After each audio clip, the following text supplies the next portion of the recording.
Hey, I found the bell. That's what I was looking for. I call this meeting of the Rotary Club of Oakland to order. Our president, Dudley Thompson, had jury duty and has asked me to serve as president for the day.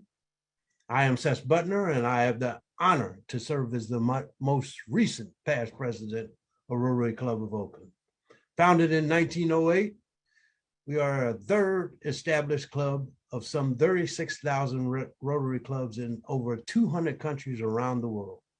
We are a diverse community of some 270 business, professional, and community leaders who unite to improve local and international communities through a common commitment of service above self.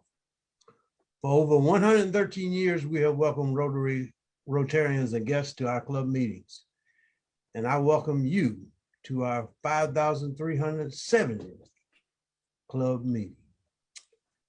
If you're a visiting Rotarian or if you're a guest of a Rotarian, please enter your name in the chat box located at the center bottom of the screen so we can recognize you in a few minutes. Also, we recommend you view today's meeting using the speaker view button located in the upper right-hand corner of your screen. And if you have comments or want to ask a question of the speaker, please use the chat box. Now, for our thought for the day, I welcome Rotarian Jason Wizelman. Thanks, Ces. I appreciate that. Thanks for stepping in. Dudley's doing his civic duty. It's beautiful. Rotarians are always doing civic duties. Okay, so my thought for the day, MLK Day is Monday, and I use his quotes all the time in my daily life. And there's a few that I have written down that are kind of strewn about my office and ones I share with my kids all the time. And so I thought instead of having one thought of the day, I would just throw out these few quotes just as an inspiration for all of us. The best one, of course, is darkness cannot drive out darkness. Only light can do that. Hate cannot drive out hate. Only love can do that. My other favorites. Injustice anywhere is a threat to justice everywhere. Always timely. That's amazing about these quotes. They're always like it happened this very moment coming out of this man's mouth. Here's a good one. Life's most persistent and urgent question is, what are you doing for others? Isn't that why we're all here? And my favorite, which I quote all the time, the time is always right to do what is right. Duh. Very good. Thank you, Jason, for those wonderful thoughts. They are quotes that we can always use in our daily lives. Now I invite you all to jointly recite our vision statement as we do at the beginning of every meeting. Together we see a world where people unite and take action to create lasting change across the globe, in our communities, and in ourselves. Past President and past District Governor Ed Jellen, are you there? I am here, Past President Ces, and current President for the day. Rotarians and guests today? Yeah. Well, Ces, I am disappointed to have to report that here is my chart with a list of visiting Rotarians and guests who have logged in. So if there are any out there, welcome to our club, and good to see you. See you all. All right. Thank you so much. I think I saw one of my old acquaintances, Pello Walker. Oh, Pello Walker. Did you get your name in there in the chat box? Because we would love to introduce you. He's my guest. And we just had someone slip in. We have our good friend Dianne Dorn, past president of the San Leandro Rotary Club, who just checked in. So good to see her with us today. Welcome. Very good. All right. I hope you enjoyed last week's meeting, where our speaker, Mayor Libby Schaff, gave her State of the City address and reviewed her accomplishments over the last 7 years as she enters her final year of her mayoral stewardship. She took questions after her remarks, but alas, we didn't have time to answer all the questions. It was quite lively. We wish we had allowed more time for questions and discussion. So see me later. I'll take the additional questions. I'll see if I can get you some answers. Seriously. We also had quite a few bell ringers last week, and a few we failed to acknowledge. So I'll do it now. Bob Breaker, ring the bell for Michael Bruck. And Jellen, rang the bell for Michael Bruck. And Linda Chu rang the bell for Michael Bruck. This week, we'll take care of a bit of club business. What is a bell ring? What are you ringing those bells for? I'm glad you asked that. Ringing the bell is a $100 donation to the Oakland Rotary Endowment. For every chance that we get, somebody wants to honor someone else, maybe you'll want to do it today too. And you can put it in the chat box and we'll recognize you at the end of the meeting. This week, after taking care of a bit of club business, we will go national with our politics and feature a speaker that I think you'll find very interesting. So sit back and enjoy another in our great Civic Thursday meetings, where you can catch a great speaker and get involved with Rotary, where service above self exists. But first, we have our meeting sponsor for this week. We haven't had them many in the past, but we got one this week. Meeting sponsor for this week, Rotarian Nancy Williams. Thank you so much. And thank you, fellow Rotarians and guests. I'm Nancy Williams, local franchise owner of Money Pages of Oakland Marketing. We help local businesses grow and communities stay connected. The Money Pages franchise has been around for 20 years with magazines now in 7 states and 39 markets across the U.S. We were also just ranked #1 in the advertising services category on Entrepreneur's 2022 Franchise 500 list. I brought Money Pages to Oakland in 2020 because it's all about economic growth and community. We are a full-service ad agency with our monthly publication as our flagship product. We mail direct to 50,000 households in Oakland every month through our partnership with the USPS. Our award-winning ads and compelling consumer offers gets us customers into doors for our clients. But there's more. We also have a world-class digital offer that hyper-targets a client's business through retargeting, geofencing, and geo-tracking tactics. Yes, those are a lot of fancy marketing buzzwords, but just know, direct mail combined with digital marketing creates a powerful campaign. Our other service that I'd like to mention is our social media management. This is something our small business clients love. We all know how difficult it is to keep your social media activity current and consistent. Well, our team will manage your social media for you. We will create your content and replicate it across all 3 major social media platforms, Facebook, Instagram, and Twitter, 3 times a week, and provide detailed reporting, all for an affordable monthly rate. We have been honored to partner with a number of Oakland business sports teams, nonprofits, and events, to include the Oakland A's, the Oakland Ballet Company, and the Oakland Marathon. We've also featured the Rotary Club of Oakland on our cover to promote the importance of membership. And a number of Rotarians have partnered with us to promote their business or event, such as Derek Johnson, Home of Chicken and Waffles, Jesse Schmidt, TNT Strength, and the Oakland Interfaith Gospel Choir. So it's time to try something new in 2022. If you're looking to grow your business or promote an event using experienced and proven tactics, call Money Pages of Oakland for a free consultation. I'm also going to share a link in the chat box to a video we've created that shares more about all of our services. Thank you for your time and attention. But before we go, Ruth Strout, the insurance lady and fellow Rotarian, has graciously agreed to share her experience partnering with Money Pages of Oakland. Over to you, Ruth. Thanks so much, Nancy. If you guys haven't met Nancy or gotten to know her a little bit better, she is just such a fun and vibrant member of our community, and I really encourage you to do it. When Nancy approached me to participate in the Money Pages, I couldn't say no. Yes was the obvious answer. What's been wonderful about working with the Money Pages is that I host a twice-a-year event, a Shred Day, and that's an oddball event and hard to get the word out. The last Shred Day, we advertised for 2 months in the Money Pages, and people literally were walking up to me with their page of the magazine. So for all you do for the community, Nancy, I'd like to ring the bell in honor of Nancy Williams and the Money Pages. Thank you so much for what you do to make local business shine. Thanks so Wow. much. Thank you. Let me ring that bell then real quick here. We got one bell ringer already today. Thank you, Nancy, for sponsoring the meeting today. Thank you. We are inducting 2 new members today.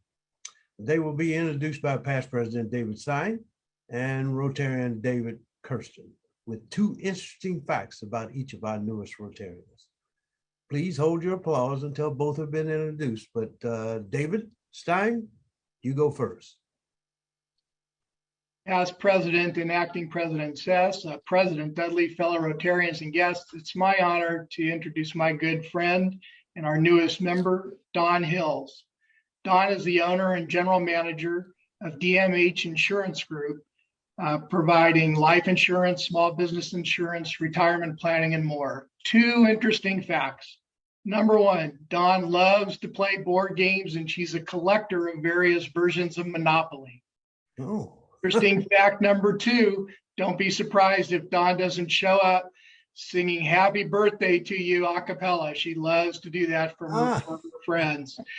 Fellow Rotarians, please give a warm Rotary welcome to Dawnn Hills. Thank you. Hold applause to the next one. We got one more to do. David Kersten, you got one to introduce right now. New member. Yeah, thank you, President Ces, Acting President Ces. It's my pleasure to introduce Clive Worsley, the new Executive Director for the Junior Center of Art and Science right here in Oakland on Lake Merritt, to the club. The center offers a number of great after-school classes and workshops for kids, visual arts, game design, carpentry, and I'm sure I'm leaving a lot out, but he's an outstanding member of the community, and we're excited to have him as a valuable asset to the club. And I'll let him say a couple facts about him or fill in what I might have left out. And welcome, Clive. Thanks so much, David. And thanks, Rotarians. It's a real pleasure to join you all. As a longtime resident of Oakland, it's nice to be coming into an organization to support Oakland youth in a more robust manner. Prior to joining the Junior Center, I was the Director of Education at the California Shakespeare Theater. I've enjoyed long-term partnerships with Oakland Unified School District and its students, and looking forward to a bright future. Oakland youth needs the energy of its grown-ups now more than ever, and I am committed to that. That's my passion. I'll just throw out a fun fact. Born in Glasgow, Scotland, but that was an awfully long time ago now. Again, Rotarians, thank you so much for welcoming me, and really appreciate being here. Thank you, Clive and Dawnn. We are happy that you have chosen to join us. Know that your family and friends are always welcome to join us to participate in our projects and events. By choosing to join us, you have accepted Rotary's vision, and you are also agreed to conduct your affairs according to the four-way test. Is it the truth? Is it fair to all concerned? Will it build goodwill and better friendships? Will it be beneficial to all concerned? Your red badge indicating your new member status will be waiting for you when we're back in the ballroom. You will receive our Rotary Made Easy pamphlet that includes basic information and history and the roster of your 270 new best friends. Your Rotary pin, a symbol that identifies you as a Rotarian, and we hope you will wear it with pride. Your commitment is to attend meetings, participate in service activities, practice service above self, and by contributing to the Rotary Foundation and the Oakland Rotary Endowment. So it's my pleasure and privilege to induct you as the newest members of the Rotary Club of Oakland. Let's give our newest members a warm welcome. All right. I'll mute everybody and let them hear it. We're not live, so we can't get the full version of it, but we'll do it when we're live. Rotarian Jesse Smith, I understand you have an announcement. I do. Thank you, Acting President Ces. I just want to say welcome to our new members of the Rotary Club. Glad to have you aboard with us. My name is Jesse Schmidt, and I am the current chair of the Business Development Committee. And the Business Development Committee was created by Danny Mai and a group of other Rotarians who wanted to bring attention and create opportunities for connection for members within our club to talk about business and organization building problems and everything in between. Today, you saw our first sponsor in a little while, the fantastic Nancy Williams.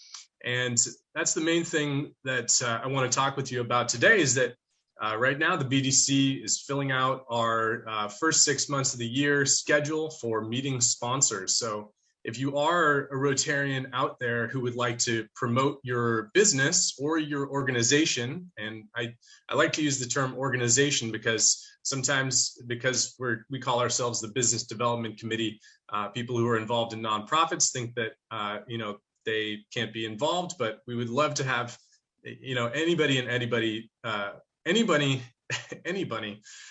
anyone who would like to join our committee be involved. You're welcome. In true Wizelman fashion, I'd like to share a quote with you because we're in the middle of another tricky spike with COVID, and things are not as we planned them to be. This is a quote from the historian Howard Zinn, author of The People's History of the United States. He says, "To be hopeful in bad times is based on the fact that human history is not only of cruelty, but also of compassion, sacrifice, courage, and kindness. If we see only the worst, it destroys our capacity to do something. If we remember those times and places where people have behaved magnificently, this gives us the energy to act. And if we do act in however small a way, we don't have to wait for some grand utopian future. The future is an infinite succession of presents, and to live now as we think human beings should live in defiance of all that is bad around us is itself a marvelous victory." So if you are one of those people who have been, really behaving magnificently in the middle of this, pandemic of the last 2 years, then I encourage you, please get in contact with me or another member of the Business Development Committee to promote your organization to our club so we can learn more about you. Back to you, Acting President Ces. Thank you, Jesse. We really appreciate that announcement. Rotarian Joe Parrott, I understand you have some announcement about our new committee, the Environmental Committee. Is that correct? Yes, actually, we've got 12 members of the Environmental Committee now, and we're starting to move towards having a survey done of all of the members of Rotary. You'll hear more about it. I'm going to talk to the Communications Committee on Monday, but basically what we're going to try to do is start with a survey of our own members on your carbon footprint. As we've determined, really identified that the global warming climate change is the number one issue for all of us going forward. And what can we do as far as helping to, at the community level and at the business level, do our part to help out with that problem. So the Environment Committee is up and running, and we've got a mission statement, and we're all very excited, and you'll hear more from us in a little bit. And you're looking for members to join?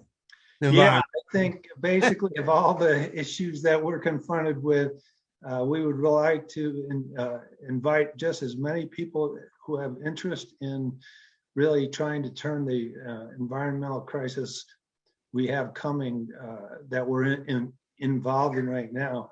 We would like your participation. So please contact me. As I mentioned before, my email is in the Rotary directory, but I just don't look like that anymore. Yeah, thank you so much for that introduction to the committee, Environmental Committee. I know that that's an important committee for President Dudley going forward here as we go through the rest of this year. Now I have Danny Mai. I understand you have an announcement for us. Is that correct?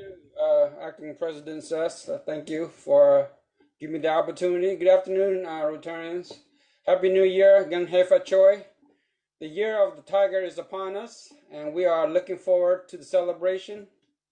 Unfortunately, due to the pandemic, we won't be able to celebrate the occasion in person. However, we will celebrate it virtually. The celebration will be on Thursday, February 3rd, 2022 at 4:30 p.m. We will have a twist to this year's celebration. We will have Japanese food instead of Chinese food. We will have a takeout bento box catered by Sakura Bistro, located here in Oakland, Chinatown. You will have the option of getting chicken, beef, or salmon teriyaki, including 2 more side dishes. You will have the option of picking up the bento box at the California Ballroom or have it delivered to your home. The cost of the bento box is $25. To sign up, please go to our Club Runner website and register it and pay it there.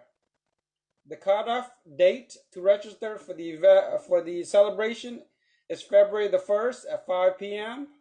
For more information, email me or email Mary Jang or our President-elect. We're looking forward to seeing you online. Stay healthy and Happy New Year. Thank you. Thank you, Danny, for that. I've a little bit different of introduction for our Lunar New Year this year, which we'll have to do virtually, but that should be interesting. Excuse me, Danny, the price is $30, including tax and tip. Whoa. Had a price right. We got inflation going on. Exactly. The 7% inflation just kicked in. Yeah.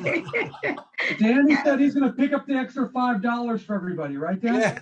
Oh, yeah. Yeah, and it's a Club Runner. Jesse set up the reservation link, so please reserve online, and February 1st is the cutoff date, so you have to get your order in soon. Okay, thank you so much for that. Now I would like past President David Stein, will you do us the honor of introducing this week's Civic Thursday speaker? President Ces, Acting President Ces, and fellow Rotarians, it's my honor to introduce our speaker today. Our speaker today has firsthand knowledge of presidential transitions and contested elections. A graduate of Vanderbilt University with a master's from Harvard University, Roy Neal was raised in the small town of Smyrna, Tennessee. He joined the United States Navy, serving a tour of duty in Vietnam as a photojournalist. A sports writer, author, and political consultant, in 1977, he joined Al Gore's congressional staff. In 1992, he managed Gore's vice presidential campaign and participated in the Clinton-Gore White House transition. He went on to serve as the vice president's chief of staff and then later as President Clinton's deputy chief of staff. Roy directed Gore's transition planning during the 2000 presidential election and the Florida recount. You may recall that the November 7, 2000 election didn't actually get decided until over a month later on December 12th with the Supreme Court ruling. And the following day, Vice President Gore conceded the election on nationally televised address. Roy is an adjunct professor of political science at Vanderbilt, where he teaches courses in presidential transition and presidential leadership. And in 2016, he wrote a work of fiction called The Electors. I'm going to put that in the chat for you, about a constitutional crisis created by the votes in the Electoral College. Roy's topic: electing the president, a constitutional disaster in the making. Please give a warm Rotary welcome, Roy Neal.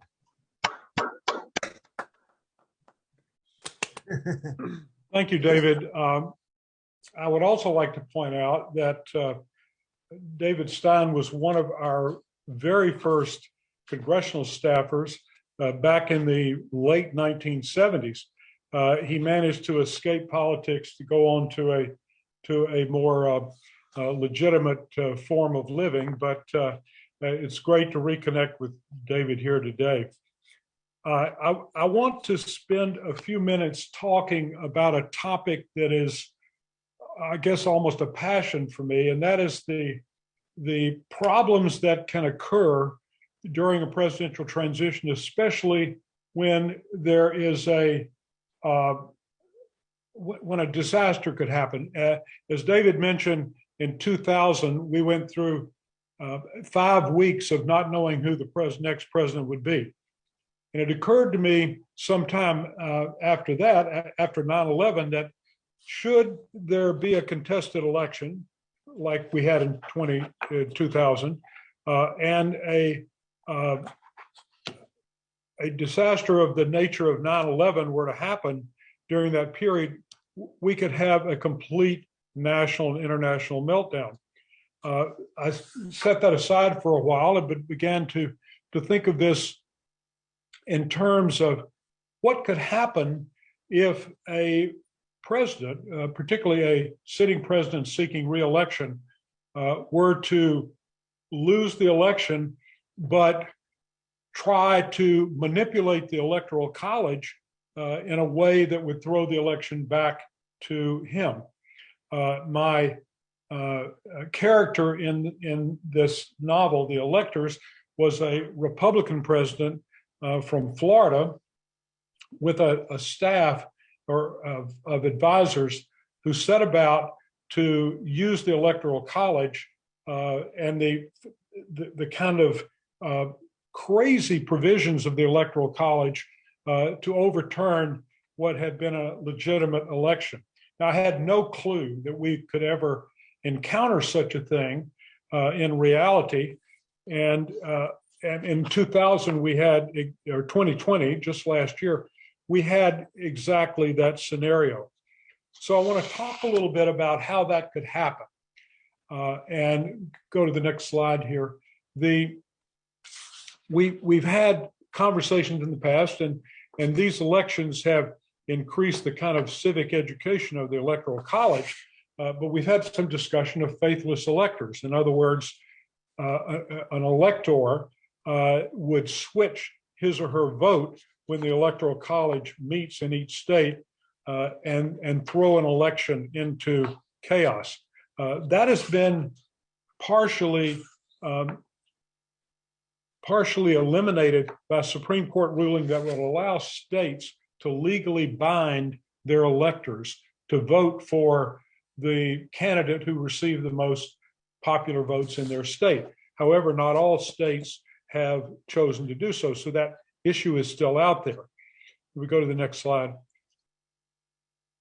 Now, we also saw a little more than a year ago now, an effort that was sloppy, but it was definitely a planned effort to reverse the results of the election by having Congress challenge the vote count, the certified vote in a number of states.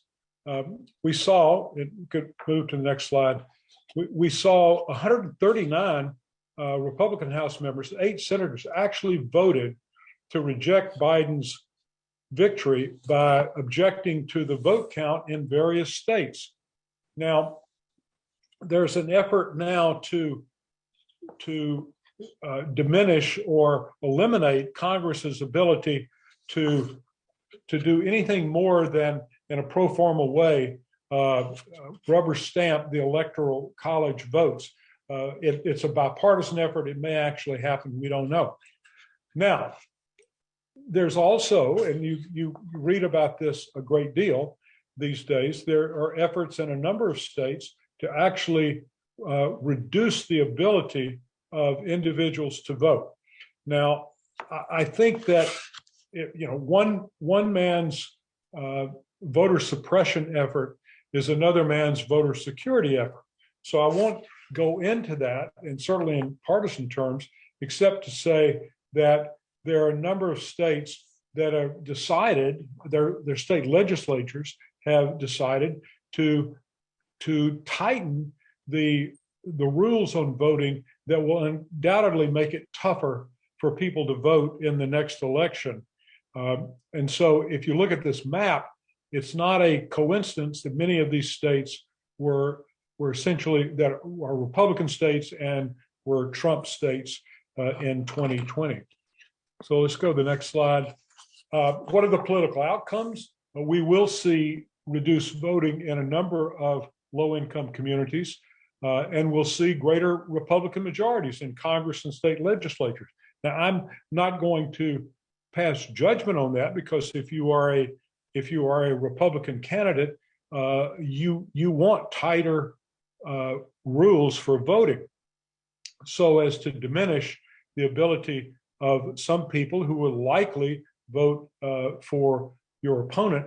It's a strategy that we've seen for a long time. We see it in gerrymandering. It's 1 o'clock. We see it in gerrymandering, which is a long-time practice of both parties. The objective for most politicians is to get reelected, or to elect members of your own party. And as long as they can legally do it, that's what they're going to do. That's how they operate. But we have seen a more insidious effort now in a number of states which are taking away the authority of election commissions and placing that in legislatures, in partisan legislative bodies. And we see this in particular in places like Arizona and Georgia, where we saw nonstop efforts to reverse the voting in 2020, and then to go back and try to cast the vote as being illegitimate. And the fact that those Republican legislatures were not able to do it last time prompted their determination to take out of the hands of formal election officials and allow partisan legislators to essentially overturn the certification by the state election officials. I think this is a particularly dangerous development. Can we go to the next slide? As you can see, we have 8 states that have moved to do this. These are all generally Republican states, although Arizona and Georgia in the last election went for President Biden. These are states that have Republican legislatures and that are determined to have the upper hand when it comes to certifying elections in the future. Can we move to the next slide? Now, how does this play out in a presidential election? Should a state refuse to certify its election count, as in the case I just mentioned, that you could now have a partisan legislature in Georgia and Arizona simply refuse to certify the electoral count for that state? You can have a situation where neither presidential candidate would receive the necessary 270 electoral votes to become president. And that then election would be thrown into the House of Representatives. Go to the next slide. This happened 3 times before, 1800, 1824, and 1876, all cases where the House stepped in and chose the president over the popular vote in that case, or the Electoral College vote. So we go to the next slide. So let's look at what happened in 2020. Biden won 306 electoral votes, a clear majority, and you can see with the map where those votes were. Let's go to the next slide. Well, what if the Georgia and Arizona had the authority last year to overturn the election officials? And then if you just add to that Wisconsin, which has a Republican legislature, and they refused to certify the Biden win, then suddenly Biden has only 269 electoral votes. So we go to the next slide. So that goes, then the election would have been thrown into the House of Representatives. 435 members, so it would take 218 votes to win.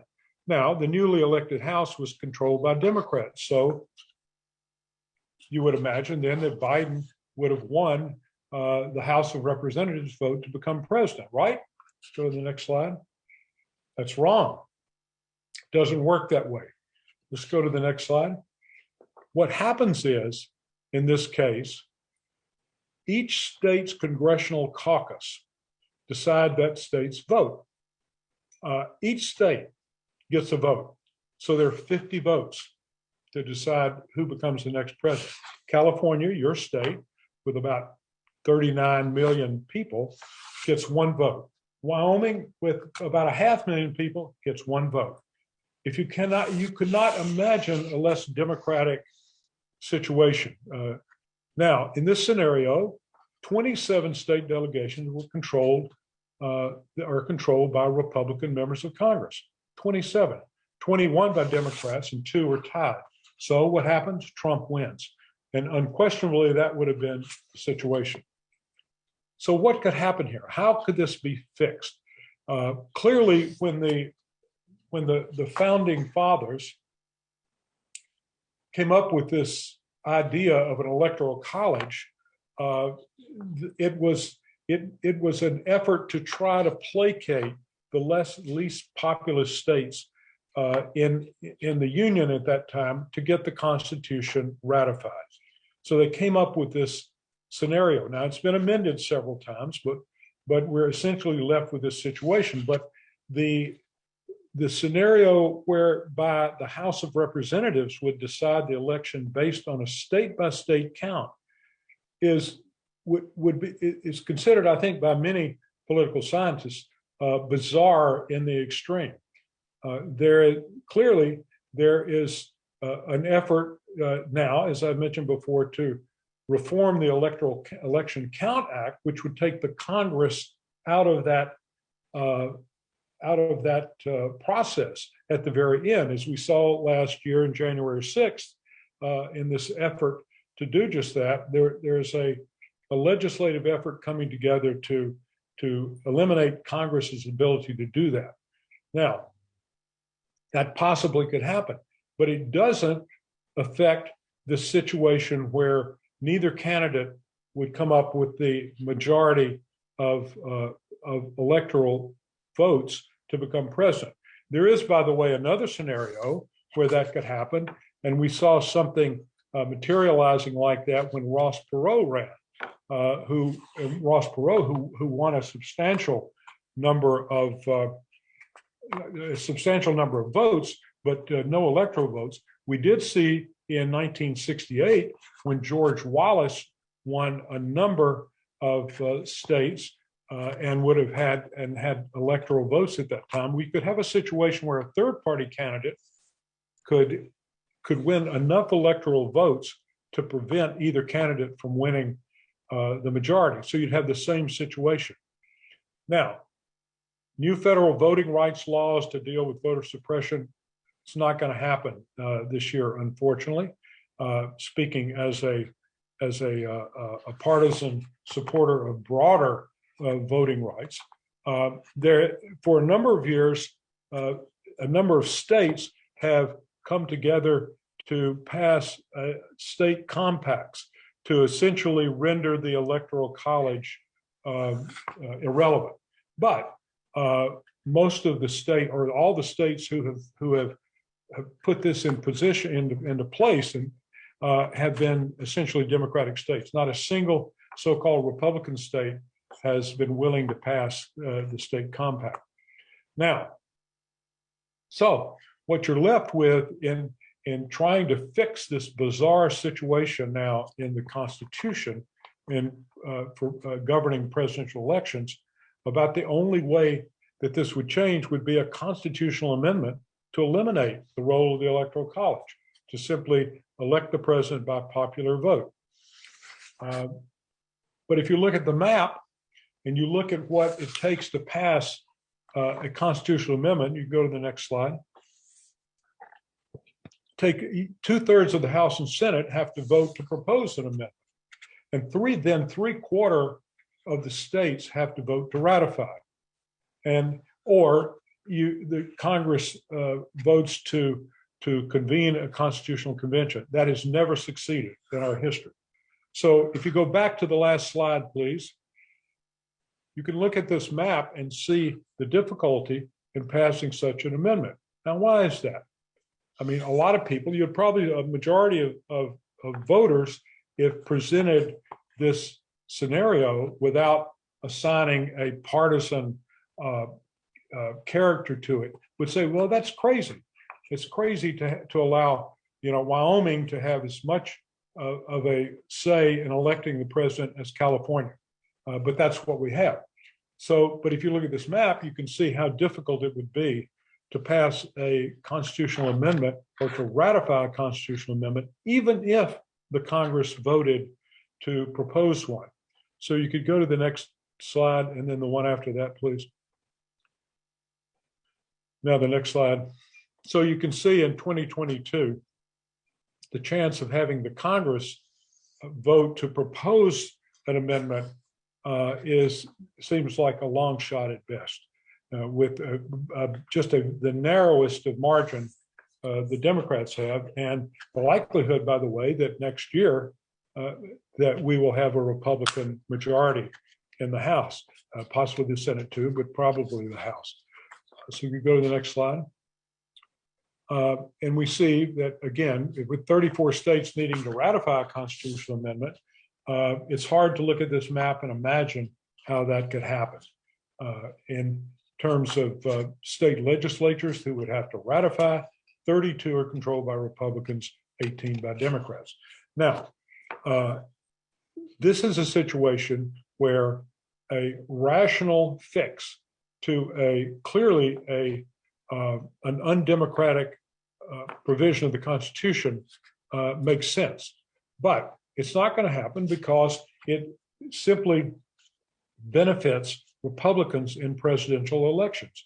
So it's unlikely that there would be anything that would stimulate a different approach to this. One of the reasons or the ideas I had in my book was that about the only thing that would probably produce a move to amend the Constitution and fix this problem would be is there was an outright and well understood corruption of the Electoral College, and in the electors, 4 electors were essentially manipulated to switch their vote and to elect the incumbent. And so I figured that, well, if you ever had anything like that, and clearly prosecutors would be able to track this down and show that there was a clear manipulation of the Electoral College, that politicians on both sides of the aisle would come together and see that this is the wise thing to do. Unfortunately, that's not really how politics works these days. There's a new idea circulating among a number of historians and political scientists who are writing about this, that we are in the midst of a civil war looming in our society. I don't know the degree of which that could possibly happen, and in fact, I doubt that we could see a violent version of that in society. But there's no doubt that within the Congress, there is a political civil war raging. These people just don't even like each other. There used to be, when I worked in Congress there, you had as many Republican friends as you had Democratic friends, if you're a Democrat, and vice versa. And you tried to get things done, and you had some heated arguments, but generally it was a civil process. That is not the case now. The tone in the House of Representatives is as uncivil as you can imagine. And I don't see it getting any better or changing. I've felt for some time that the only way we will get a change in the national dialogue, the civic dialogue, would be to elect a moderate Republican president who would essentially tell the radicals in his or her party to sit down and shut up, let's do the work of the people. But that doesn't seem to be possible these days with what is happening in essentially the takeover of the Republican Party by an element that we would have never imagined years ago. I'm crossing the 20-minute line now, and I thought I would take a break here and see if anyone has any questions about this presentation or essentially about anything else going on in presidential politics. As David said, one of my specialties, or my specialty, is presidential transitions. I've worked on 3 of them, and I have followed them fairly closely. And there is a lot to be said about the problems that exist in transitioning from one president to another. In this last election, we essentially did not have a collegial handoff, and for the first time in memory, Biden and his team simply had to muddle through to try to put this together with virtually no cooperation from the outgoing administration. So that raises a whole new set of questions. So anyway, President, let me stop there. Yes, Roy, we have a few questions out there. Thank you so much for that informative talk. But Stephanie Kazinza says, columnist David Brooks has written and stated that in the past, restrictive voting laws did not affect turnout. What are your thoughts on that? Well, first of all, if you're talking about in the past, I mean, how far back in the past? I think that there you can go through history and see where there have been voter suppression efforts that certainly did diminish votes in certain communities. I mean, I grew up in the South, and even in my brief lifetime, not too brief, but my lifetime, I can recall efforts of segregationist Democrats who tried to keep Black voters from the polls. There's a long history of that, certainly in the South, and it's been made more sophisticated, and it's not just an issue of exploiting racial differences to try to diminish the vote. But just for example, we had significant turnout in this last election because officials in a number of states decided they needed to modify voting rules because of COVID, because of the pandemic, to allow people to come to the polls and to vote. And that was either with drop boxes or expanded early voting hours. I mean, one of the ways that voting is suppressed is to narrow early voting, because I mean, common sense would tell you that a lot of people, particularly day workers, laborers, people that people who are caretakers and so on, they may not be able to get away on a Tuesday, the first Tuesday in November, and go to the polls. So expanding early voting has allowed a lot more people access to the polls. And when you constrain that, you naturally will reduce the number of people who can go vote. So I didn't read David Brooks's column, but my own sense is that that's not correct. All right, what does Lois Corin ask? What does a voting audit consist of, please? What does it really consist of? I'm sorry, can you say that again? A voting audit. I'm sorry, What does a voting audit consist of? An audit? Yes, a a voting audit. Oh, audit, I'm sorry. Well, I mean, most states require audits of the voting count when the margin is less than a certain percent, less than, let's say, 1%. And by that, they simply go in and check the vote tallies, the electronic vote tallies against paper ballots in some cases, and they'll take a percentage of them and so on. Every state does it differently. I mean, as you saw in Arizona this last year, the Republican legislature mandated, they actually contracted with a conservative group to come in and do their version of an audit. And they actually required a recount of all the ballots.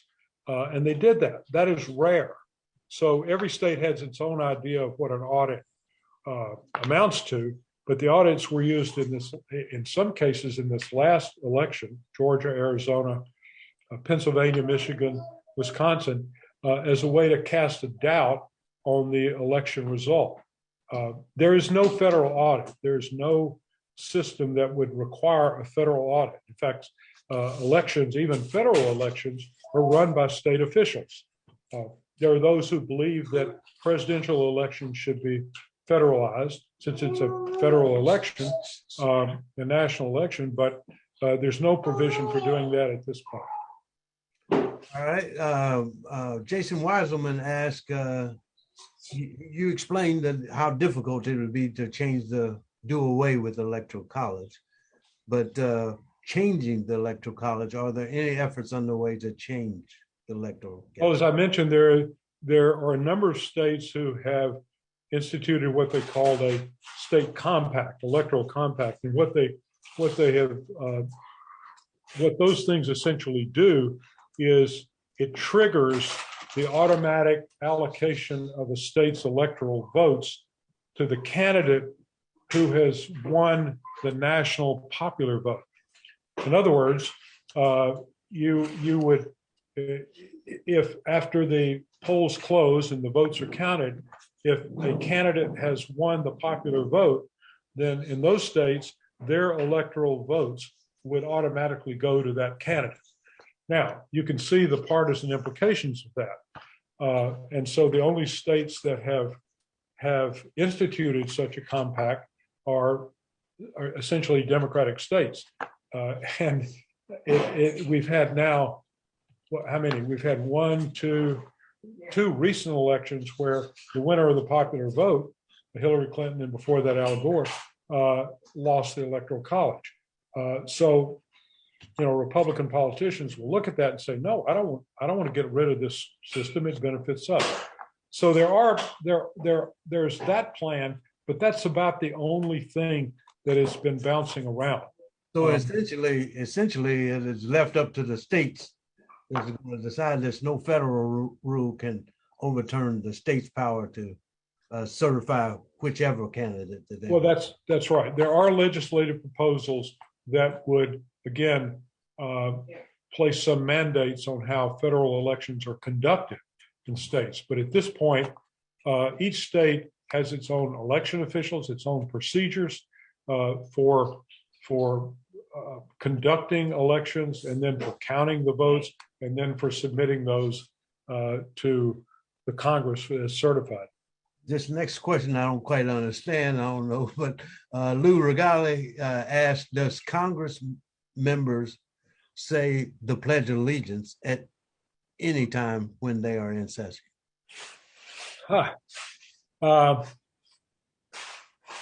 My guess is when they're sworn in, they might do it in mass.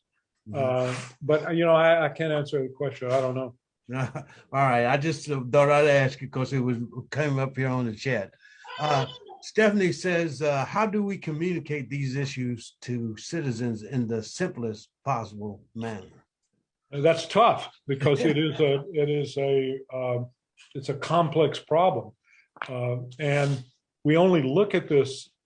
I mean, the general public only thinks about this, even the simplest aspects of this overall question once every 4 years during presidential elections.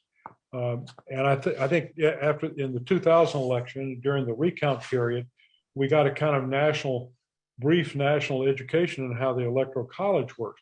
And my guess would have been that before then, if you had polled the American public about their understanding of the Electoral College, it might go 10%. And that's not unusual because it's something you wouldn't normally think about. In fact, if you asked people, even now, when you vote for the president, who elects the president? Well, you don't elect the president. The electors elect the president. But very few people know that or understand it, and it's rarely been tested. So I don't know exactly the best way other than elected officials have to take a leadership role, not only in this, but in many other aspects of civic life. And I think that it's one of the real tragedies of education has been diminishing civic education or just civics, even geography in many cases. Public schools have sort of reduced civic education to some tidbits of history. So it's a big problem, and I don't anticipate that we will see a sea change in public understanding of these issues until we have a massive scandal. We came close to that last year, and the January 6th insurrection certainly gave that the kind of attention that we hadn't had before. Not that we would want that. I got a few more questions. I want to try to get them in if we can. Okay. If the Democrats were to pass a Voting Rights Act, what would keep the Republicans from repealing it in 2023? Nothing. This is a real quagmire that we have right now. But we have, it's tougher to do that. Should voting rights be expanded, then and some aspects of elections become federalized, at least in mandates of how they'd be conducted, I think it would be a little harder. The burden of proof would be heavier to repeal those measures. Thank you. I have one last question from David Stein. He says, given the political reality, we seem to stuck with individuals doing the right thing. In 2020, the Secretary of State of Georgia, Vice President Pence, and the court stated. What do you think of the efforts to elect pro-Trump people to positions of control over the electoral process?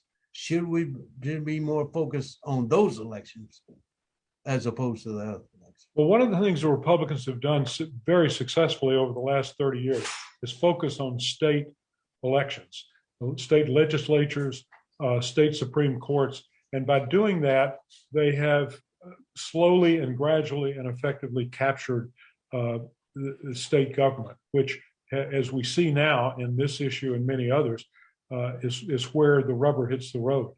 So I think people should be concerned and involved in elections at every level, state officials, city councils, mayors, governors, and so on.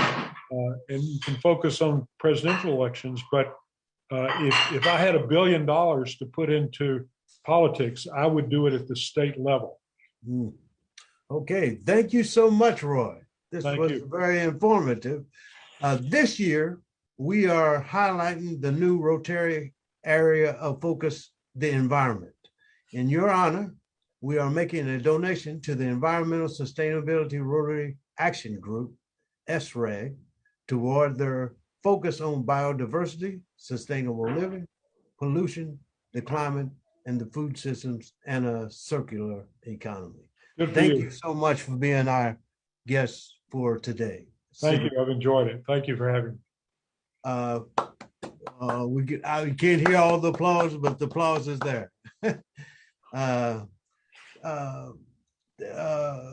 Jesse, do we have any bell ringers out there? Are there any other bell ringers out there? We had 3 bell ringers, Ces. Okay, who are they? Ruth rang the bell for Nancy Williams. Anna Marie rang the bell for Ruth. Stein rang the bell for Roy. All right, very, very good. I see David Stein rang the bell for Roy. Yes. Thank you.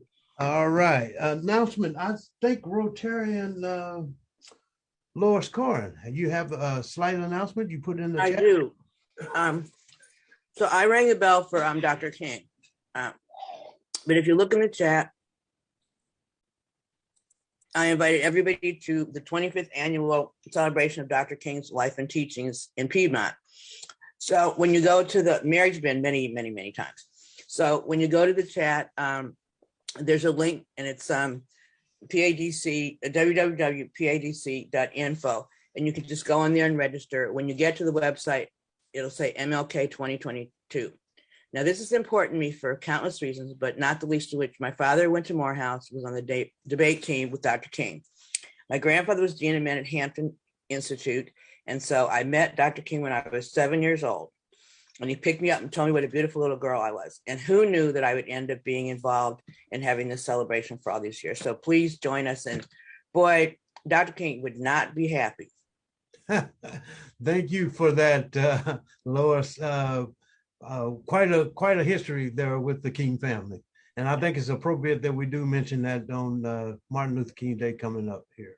Anyway, Rotarian Renea Webb, I don't think she's here. If she's not here, she can't tell us about the next week's speaker. But Dudley, could you tell us about next week's speaker? I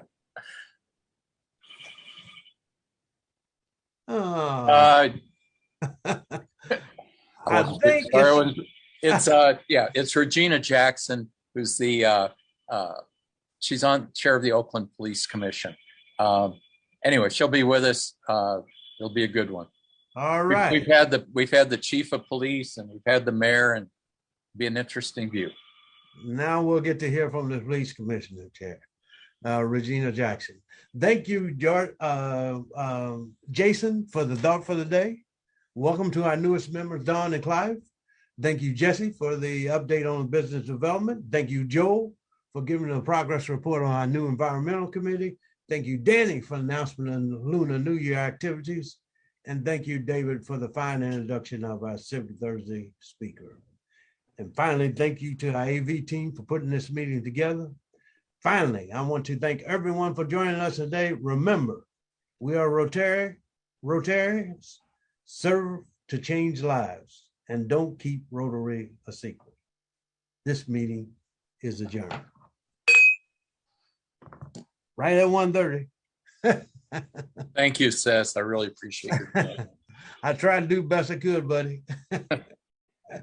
Every time you do it, it's on Zoom, Seth. That's the funny thing. Well, yeah. Well, when I got called for jury duty, I thought we were going to have a live meeting, and I wanted to give